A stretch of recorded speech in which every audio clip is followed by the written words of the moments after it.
Thank you for listening to this download of Start the Week, presented by Anne McElvoy.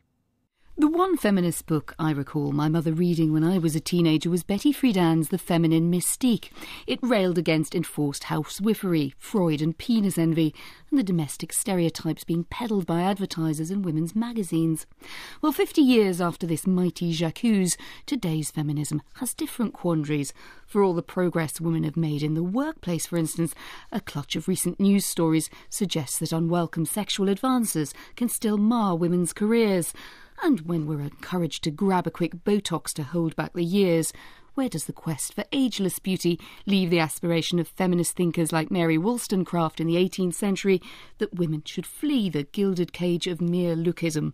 4 very different female voices join me around the table this morning to probe the paradoxes of today's feminism. And afterwards on Woman's Hour, you can join the conversation by calling 03700 100 444 to talk about what feminism means to you. With me now are the writer Natasha Walter, author of Living Dolls and the New Feminism, Catherine Hacking, an academic who suggested that women should deploy their erotic capital to make the best of their life chances, Shireen El-Feki, who's just published Sex and the Citadel, delving into the private lives of women in the Arab world, and Finn Mackay, a campaigner who's organised events like the Reclaim the Night marches. Finn supports a degree of proud feminist separatism. Natasha, coming to you first, Betty Friedan's The Feminine Mystique was a very specific cry of rage about the way intelligent women were being kept out of the mainstream of professional life in America. I'm thinking of Betty Draper in Mad Men here. Absolutely. What does Friedan have to say to women now? I think it's interesting that she still does have quite a lot to say to women today. I mean, there is a lot in her book that now just sounds like common sense. It's the sort of thing that we take for granted, I think, often now. And I think that is down to the success of feminism over the last 50 years, that, that messages that once might have sounded very radical now sound simply mainstream, simply common sense. This idea that women will often want more than just to be a mother and a housewife, that women will want to be fulfilled in the workplace. We often take that for granted. But I think there are definitely still struggles for feminism today. And I think we have to listen to some of the voices, the radical voices pressing for change at the moment. And imagine, in 50 years' time, I think that a lot of those voices will also sound simply like mainstream common sense. Well, it's interesting that you emphasise things that we take for granted now, which seemed quite out there in 1963. But she was a campaigner and she was a bit given to hyperbole. And I've struck reading the book by her saying that people growing up wanting to be just a housewife, women were in just as much danger if they did that than if they were being sent to a concentration camp, which is some quite bizarre thing. Well, I think, it's often the case that a radical voice might, need to really press forward the point that she's making in order to get people to listen. And of course, she was seen as a radical and often marginal voice for a long time. But gradually, it's interesting how the rest of society and more mainstream voices caught up with her. And that's often a pattern you see in feminism. Feminism is, let's not forget, an incredibly successful movement. If you look back at the history of feminism and the gains that it has won, if we look at the lives of women in the UK, it is extraordinary how they've been transformed. But I think we shouldn't lose sight of the urgency of the changes that still have to happen. I mean, in my recent book, Living Dolls, what I wanted to map was the pressures that the hypersexual culture that we live in still put on young women. And that hypersexual culture is often seen as empowering, even liberating for young women. But I also wanted to show that it can be very difficult for young women to negotiate. We will come back to that theme and to sex later on. But Shireen, you grew up in Canada, but you do have roots in Egypt. How far does Friedan's book echo with someone coming at this with a cultural background that is wider than just the West? To my knowledge, The Feminine Mystique has not yet been translated into Arabic. And to listeners, if anyone is aware of an Arabic translation, please send a message on my website, sexandthecitadel.com, because I would like to know, and quite frankly, I think millions of women across the Arab world would benefit from reading it. The central message that women should be happy, satisfied with marriage and motherhood and the home, it resonates with millions of women across the Arab region. We may not have a feminine mystique, but we have an Islamist mystique now in the region. And that conceptualization of a woman's role is essentially harkening back to traditional quote-unquote Arab and Islamic values that a woman's place first and foremost is as a wife and a mother. They may or may not pay lip service to the fact that women can work, they should have political engagement, but it's lip service often at best. What is that like for you when you were in Egypt? Do you feel that you shared some of the kind of professional, the tick in the box that professional women get in the West, and that you're expected to be something else? Well, it's very interesting that I spent 5 years traveling across the Arab world talking to people about sex. And sexual rights are integral to the outcomes that the feminist movement is looking for. And yet, of the more than 100 people I spoke to, housewives, working women, religious leaders, activists, bloggers, all of those, feminism only came up twice in conversation. And so, although the goals of feminism are certainly crucial and desired by millions of women in the Arab region, the means to that end through a feminist movement has not really taken hold as yet for most women in the region. Catherine Hakim, the choices for women going into work now have improved massively since Friedan wrote her book. So is Women at Work actually a success story, and maybe we've won the battle that she led and can just sit back and enjoy the day job? Yes, I think so. I mean, things have changed to such an extent that I think books like that are completely irrelevant. But also, in addition, I actually think that books that predated hers, Simone de Beauvoir's The Second Sex, was a far more important book, far more broad in its perspective and far more powerful because it was very thoughtful and not so campaigning. But I think feminism is still very much alive today in the sense of women today feeling they have a place in public life, have rights, have a voice. But as a social movement, I think feminism is dead now, despite the best efforts of people like Kat Banyard and Finn Mackay, who's here today. And I think this is largely because legislation and equal opportunities policies have achieved their goals of creating a level playing field and fair competition and eliminating the pay gap to something that's quite trivial now. And the problem area that now remains, in my view, is Do you mean that this is very quickly on the pay gap? Do you mean that it is trivial in terms of amounts, or you mean it's a relatively trivial issue? It's a very small amount in the sense that it's below 10% on the latest survey data, and it's trivial in the sense that sex discrimination is no longer in any way a key or important part of the explanation for the existence of a pay gap. It's one of the statistics that is most widely quoted and yet is most totally misunderstood.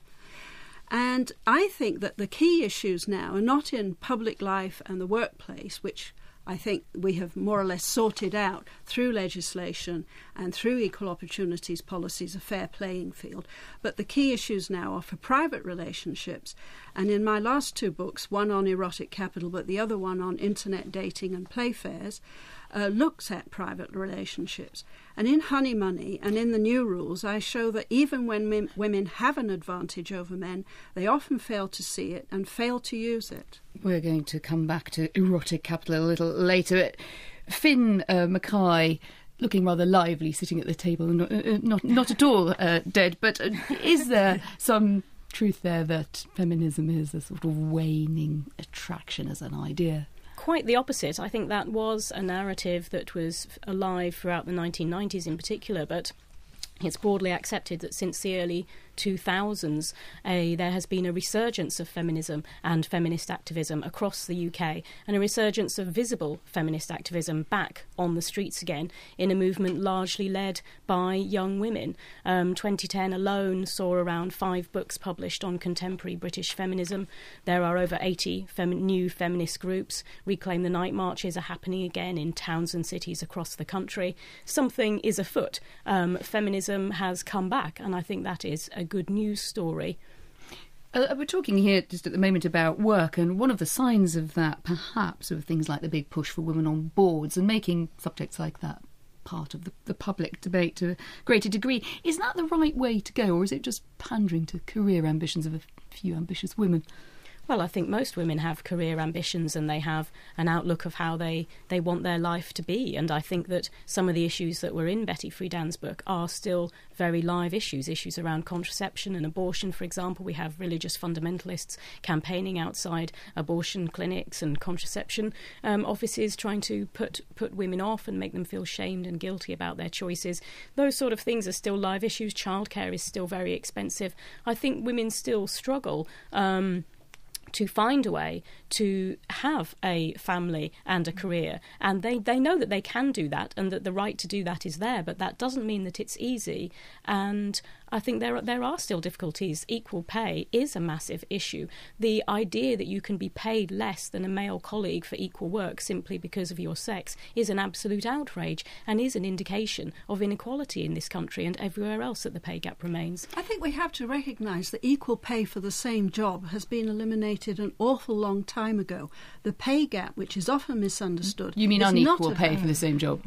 Unequal pay for the same job. The pay gap is not about being paid differently for the same job. It's about overall averages for all women working compared to the average for all men working. I want to take you all away from the workplace now, if I could, and towards the home front and sex life, which we've long been battlegrounds in the feminist wars. Natasha, when you wrote The New Feminism, it was about political, social and financial issues. But in your last book, with Living Dolls, you took a very different direction. You focused a lot, as you mentioned earlier, on the impact of a sexualised culture. Why this shift towards fretting about sex? Well, when I wrote The New Feminism, I was very optimistic. I think I shared maybe some of Catherine Hackim's views, that I was very optimistic that a lot of the work had been done, that, many of the arguments had been won, and it was simply the case that women could go forward and put these arguments into practice. I think then the years passed, and I thought, well, where is this equality that I thought was just that? Why are there still, as you say, so few women on the board, so few women in Parliament, and so few men pulling their weight at home, really, because I think we have to bring that into the equation as well.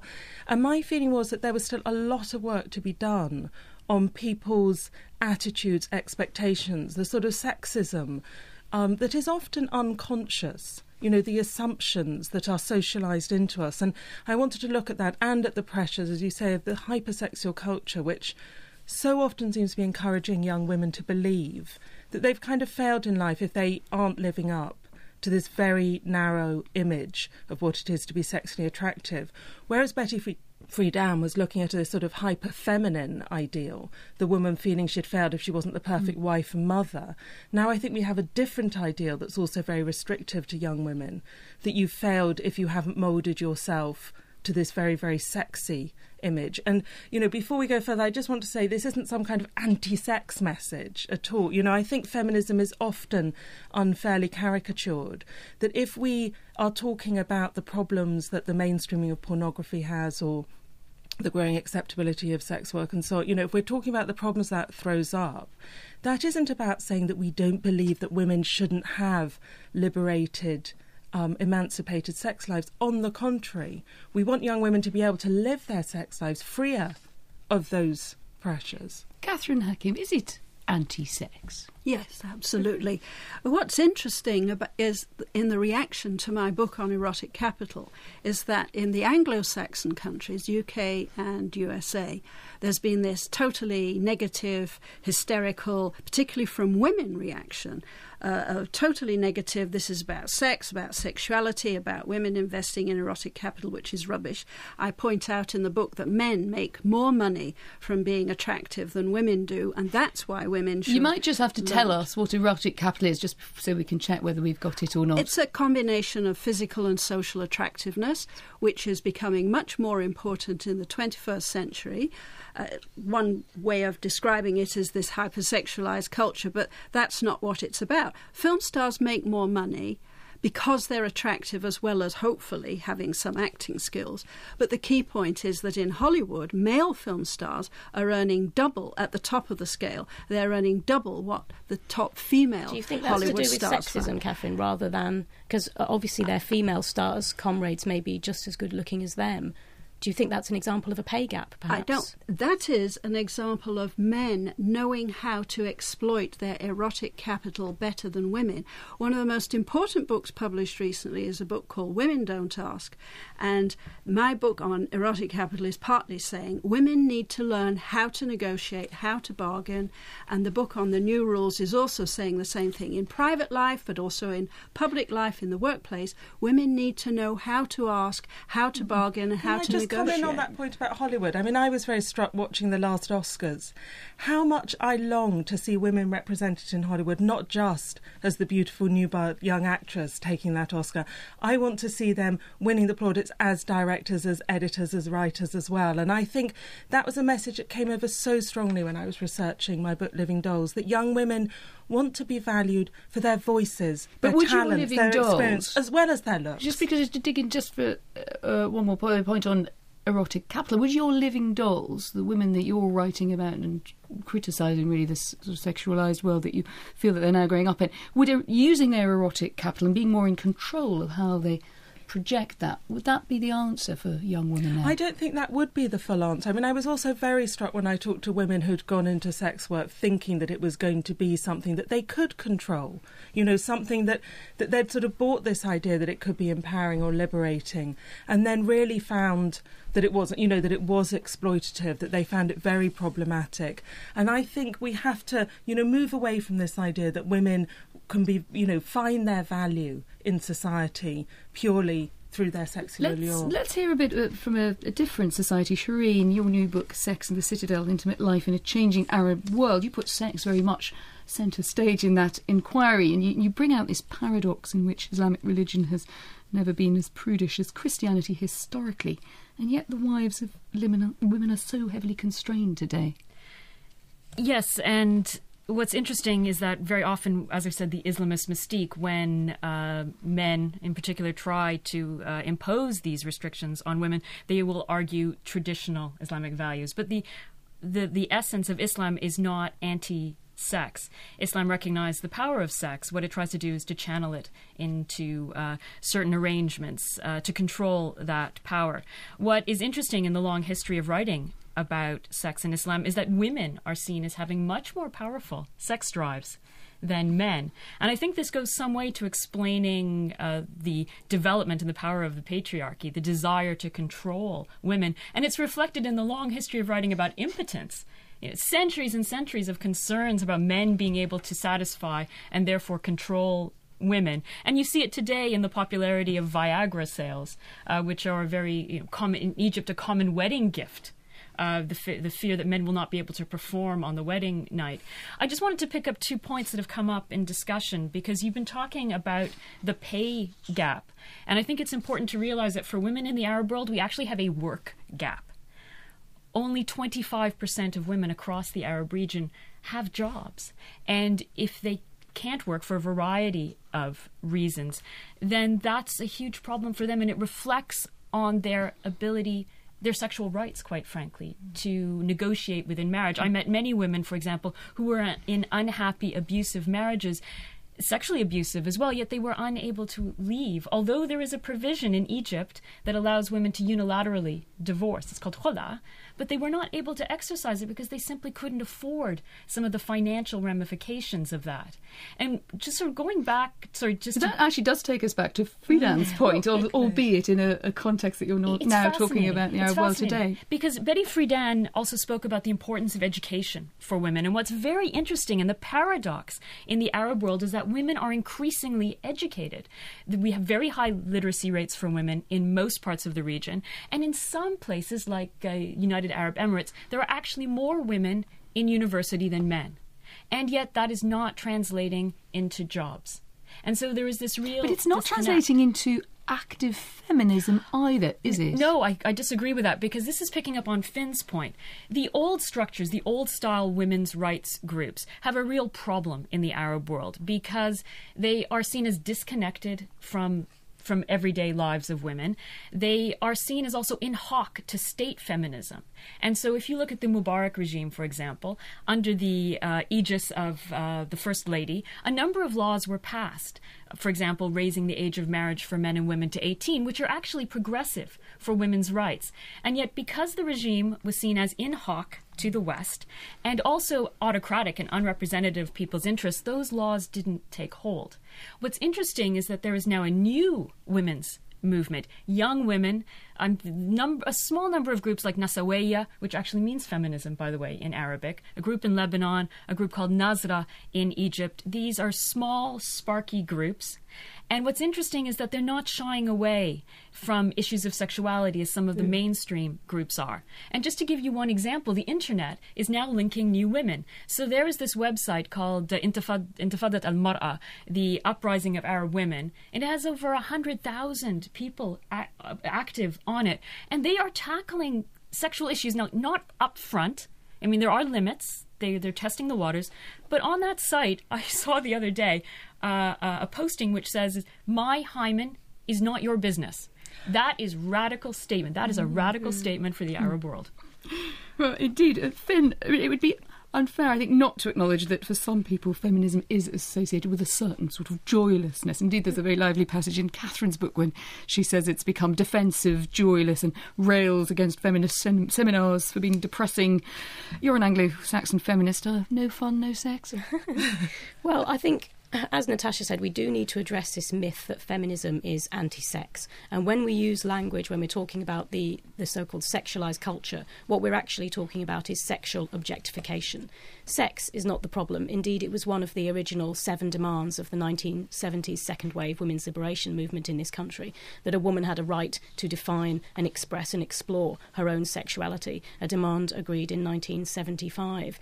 The feminist movement, has always been very radical. It was radical feminists in this country that pioneered the first lesbian communes, non-monogamy as a political act, the communal rearing of children, the deconstruction theoretically and practically of the nuclear family. These are radical people. But you see, they sound to me more like political aims, in that a lot of them take a very critical view of the way that life is conventionally lived. So why are they particularly associated with feminism? I mean, a lot of feminists would simply say, I don't really acknowledge many of those things as goals or desirable things. Well, I think that, as the saying goes, it's personal and political. The personal is political. And I think Catherine is right when she says that feminism needs to look at personal issues within the bedroom, within the home, not just in the workplace. But I think she's wrong, because I think feminism is doing that and has always done that. In Kate Millett's book, Sexual Politics, she said the biggest revolution will be cultural. The biggest revolution will be in the personal. It has to come from the changing in culture, the changing in attitudes. And I think young women are actually very motivated around these sexual issues. They're motivated against the narrow, mainstream versions of Western beauty, which, as Natasha says, they find constraining. They're rallying against how they're represented in the media. And actually, they are not happy at being represented as nothing more than sexual objects in every billboard, in every magazine they see. And that is one of the most popular reasons for young women coming to feminism. Catherine, isn't that a fair criticism, really, of the idea of erotic capitalism? It sounds great if you're in control of it, but there's a sort of flip side, and we've had it referred to in news stories in the last few weeks, really, about the alleged preying on young women in the workplace and suggesting that they have to be kind of attractive and available to get on. Erotic capital could lead you down that route, could it not? I don't see why at all. What's happening is simply that for men as well as for women, being attractive, socially and physically attractive, is much more important today than it ever was in the past. And so men now are having women make passes at them. That never used to happen. Men are now finding that they need to invest in going to the gym and having a good body and keeping slim and dressing well in a way that they didn't used to before. And there is a more emphasis for film stars that they should be handsome and beautiful as well as being able to act, which again didn't used to happen in the past. You just needed to act, and if you were attractive, that was just a bonus. But now it's actually become almost essential. I wonder if we judge the past rather differently there, because if you referred at the beginning of the programme to Mary Wollstonecraft, she talks about beauty as the woman's gilded cage and the expectation that women will be beautiful. There has been a rise in eating disorders for men. Would you see that as a success? A rise in overtraining, a rise in steroid abuse for young men, trying to live up to this body ideal? Things that affect a very tiny minority don't dispute the fact that there is a general trend, a social trend, whether you like it or not, there is a social trend that attractiveness is more important than in the past. And the reason is very simply, affluent societies can afford luxuries, and beauty is a luxury, whether for men or for women. We're all more visible than we ever were before. Digital photography and the internet have completely changed our society. And the third change is, again, an inevitable one in the labour market, which everybody wants to ignore. As we move away from manufacturing manual jobs to workforces that are almost entirely white-collar jobs and service sector jobs, in these jobs, social skills, charm, elegance, beauty, all of these things matter more because social relationships matter in the workplace, and people who can get on with people make themselves liked, influence. They sell more products, they sell more policies. So get out there and get the Botox and the boob job. Well, men are investing in Botox and slimming and all the rest of it, and in gyms. But and never all mind the men for a minute. It. Would you? So, for women to deploy their erotic capital, is the logical consequence of what you say that we should quickly be booking in our lunchtime? What I say is that women should learn to exploit the erotic capital that they already have as successfully as men exploit their erotic capital. Men on average are earning plus 17% more if they're attractive. Women on average earn only 12% more if they're attractive, and there's a pay gap there. I want to turn to men here, because it's true that men also feel pressure to look good and to play a role. And how far do we think the lives of men and women are the same these days when we share work and sometimes even cooking and childcare too? Or if there is a difference, is it still because of the gender stereotyping that feminists have talked about for many years, including Betty Friedan?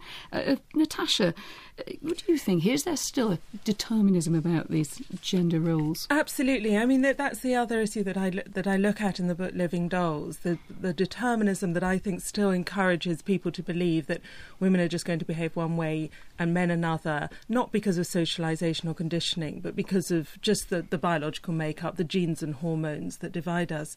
I think it's really important that we start talking about men here, because I think that was one of the gaps, wasn't it, in Betty Friedan's arguments, that she talked to women about how women should change and sort of seemed to forget about how, if we are really going to create a more equal society, how men do have to change as well. It's quite funny, isn't it? Because she's always talking about women going back into the office. So Absolutely. You think if Betty Draper goes back to the office, she's going to meet men like her husband. Absolutely. Who's going to change? And who's going to bring up the children? Who's going to invest in family life? And, you know, my feeling is I was very inspired to write Living Dolls partly through the experience of having a daughter. I now have a son as well. And it's really interesting to me looking at how the gender stereotypes, I think, press as much on little boys as they do on little girls. I think that men also suffer in a very unequal society. They're often cut off from their more nurturing, empathetic sides. They often don't have as much of a choice as they'd like. I think that's absolutely true in the context of the Arab world. I mean, certainly the pressures on women, the discrimination on women, whether it's enshrined in law or it's in the family and all aspects of life, is strong and should not be discounted. But people tend to forget that men are also under pressure in an authoritarian system. Mm-hmm. It's everywhere, and it actually drives men in many ways to behave certainly in undesirable ways. And certainly if we look at the outbreak of sexual harassment on the streets of Egypt, for example, there have been arguments made that this is not really about sexual frustration. There is conventional wisdom about that. But the reality, it's about frustration full stop. And it's about men who are under pressure in an authoritarian regime, economic, social, political, and they are lashing out at the next down the line in the patriarchy. Do you accept that?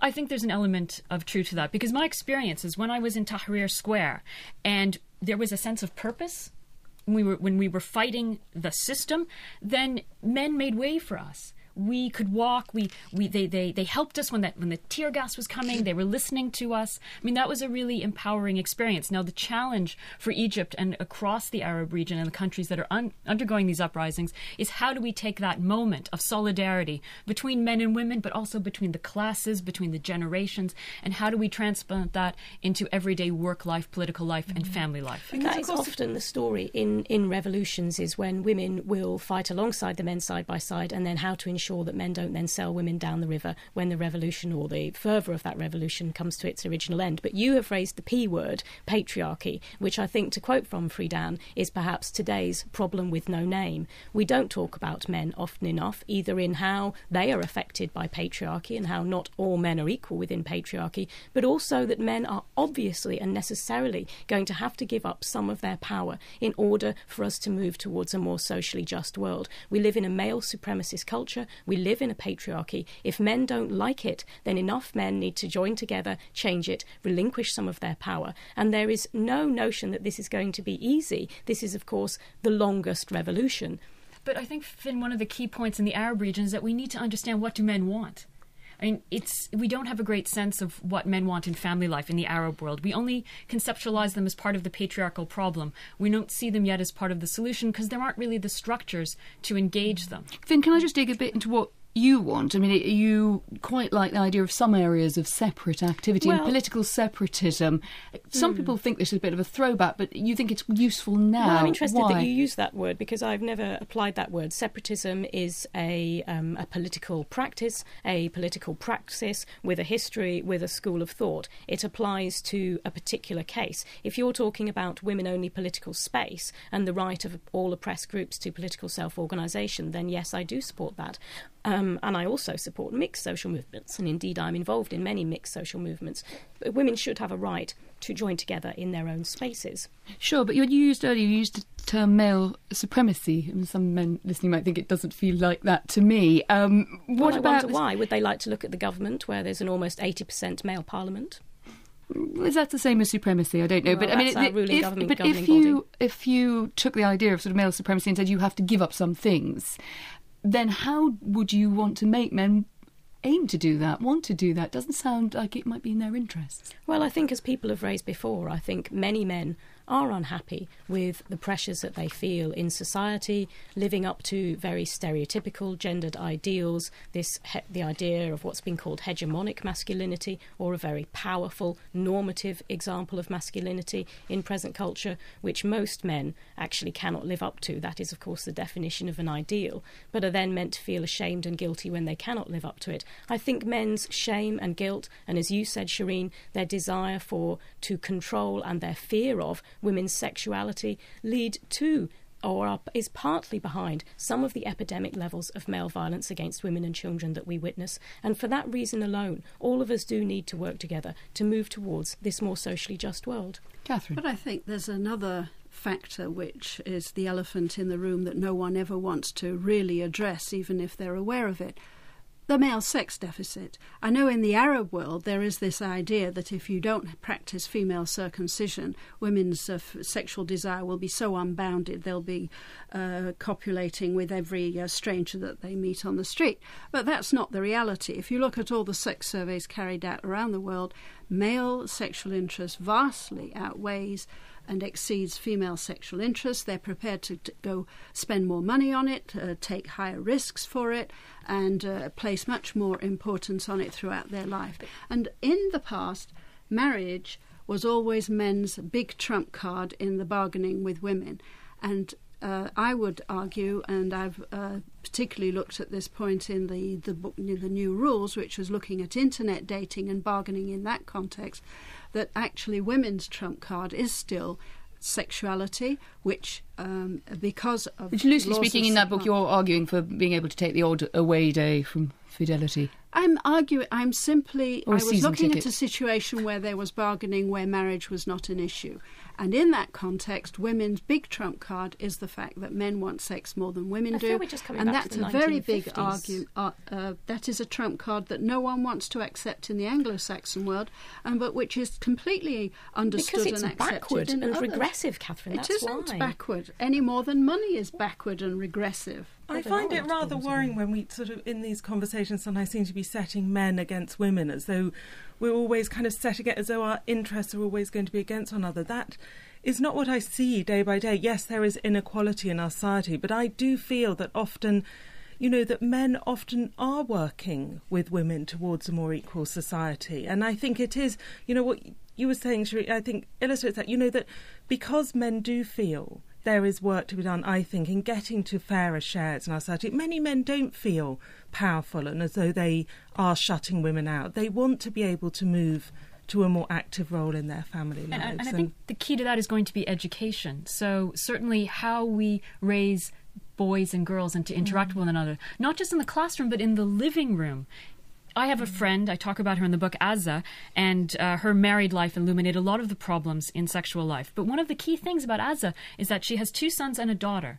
And in the home, they are treated as equals. They have the same chores, they have the same possibilities, and that's unusual, but that's key to changing attitudes between boys and girls, and therefore husbands and wives in the years to come. Absolutely. I would like to come back to the feminist movement, and a century after Emily Wilding Davison threw herself under the king's horse, women's lives, at least in the West, have improved dramatically, but has it all just succeeded a bit too well that a lot of women don't feel like rallying to the flag, or think the flag is a bit tattered? I mean, Finn, this is really one for you. You said earlier that campaigns are taking off. There's this new energy, and it's certainly true. There are new names in the public debate, new ideas. But for a lot of women, this has rather limited relevance. Why is that the case? I don't think it does, and I think if you speak to most women, including young women, I think they share feminist goals. I think they want to be able to be in control of their own lives, have a career if they wish, have a family if they wish, earn the sort of money they want to earn, and enjoy equal opportunities.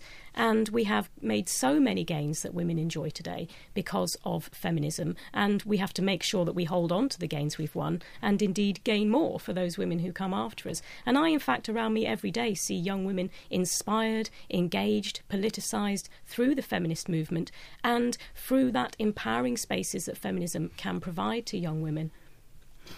Catherine, you call yourself a feminist, but you seem to take a bit of a different line between what Finn's just said and some of the ideas that Natasha has brought up. And do you feel that we're in a time of a backlash against an old-style feminism?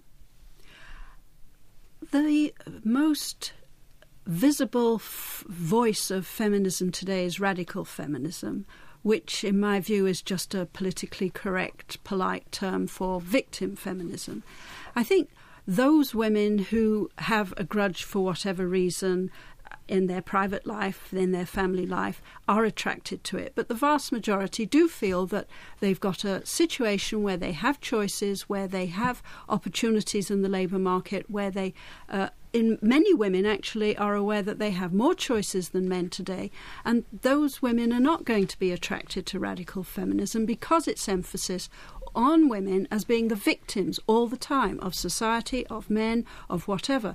And women don't see themselves as victims. They see themselves as having choices and the ability to live their lives in just the same way as men.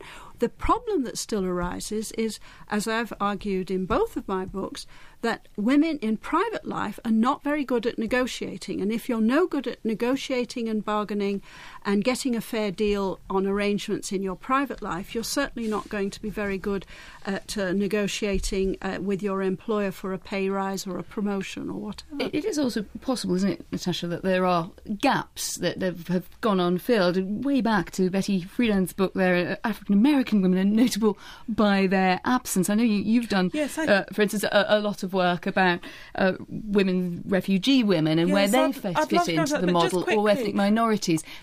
Could you just address that quickly? Just very, very quickly, I'd like to say I'm sure that if you had Betty Friedan on this programme 50 years ago, you would have said to her, Betty, you're only speaking to a minority of women. And you would have said the same to Emmeline Pankhurst 100 years ago. You said, Emmeline, aren't most women more interested in just getting the supper on the table? Do they really care about the vote? And I think this idea that feminism is just a minority pursuit has dogged feminists, down the ages. In fact, I think at the moment, feminism is speaking a very mainstream voice about inequality in the workplace, about, as you say, sexual harassment and sexual violence.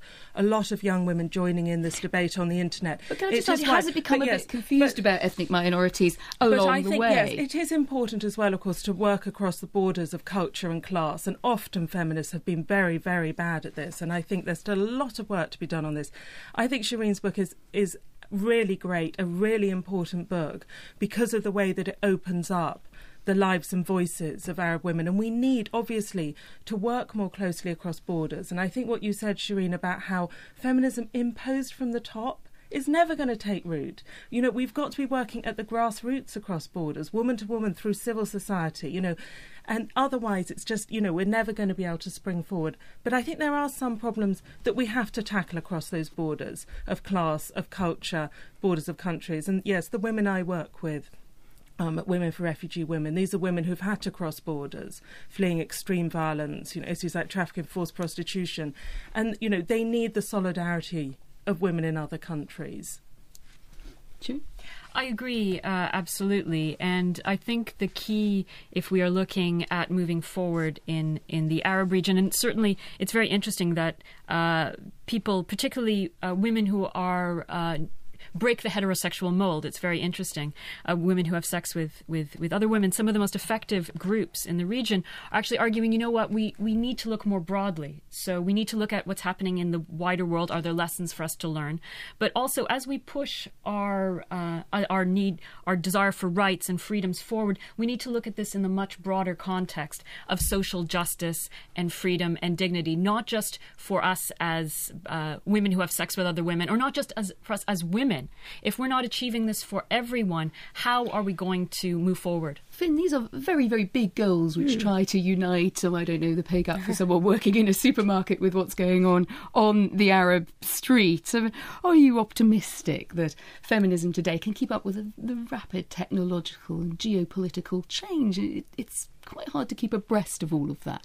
Well, it is, but I think the new communication technologies, social networking has made it a lot easier for activists of all political persuasions to network together. And we saw the role of, that in the Arab Spring, for example, the use of new communication technologies. And women here are communicating with feminists all over the world, and indeed making links and building bridges between all social justice movements.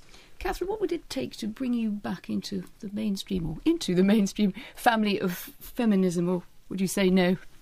The thing that I thought was most important this year was the fact that the global attention in the media to the rape of a girl in India, and the reaction both globally about it and the reaction in India to changing the law immediately. There we must leave it. Thank you to all my guests. Catherine Hackim, The New Rules is out in paperback from Finn Mackay. Natasha Walter has contributed to the forthcoming 50 Shades of Feminism. And Shireen El-Fekhi's Sex and the Citadel, Intimate Life in a Changing Arab World, is published this week. And Jane Garvey is here just after the 10 o'clock news with Women's Hour to continue this debate. So if you want to have your say about feminism, please call in on 03700 100 444. And next week, Jonathan Freedland discusses A Spirit of Unity with Ken Loach, James Graham, Harriet Sargent and David Boyle. But for now, thank you and goodbye. There's more information about Start the Week on the programme's website. Go to bbc.co.uk, where you'll also find many more Radio 4 programmes you can download for free.